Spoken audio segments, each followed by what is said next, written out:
మణిని ధరించిన వాడు కూడా అసూయపడ్డాడు. శివుడి ఆభరణాలని, శివుడి అందాన్ని చూసి మరి ఏమిటి అనుకున్నావు, ఇప్పుడు రామని మీ చెల్లెల్ని అన్నాడంతే ఆయన. అలా ఉంటుంది శివతత్వం అంటే. దీని నుంచే మనం గ్రహించాలన్న ఒక విషయం.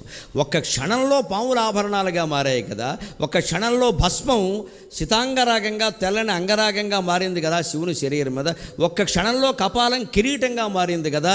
శివుడు తలుచుకుంటే మన జీవితాన్ని ఒక్క క్షణంలో వైభవోపేతం చెయ్యలేడా? అది ఆలోచించాలి.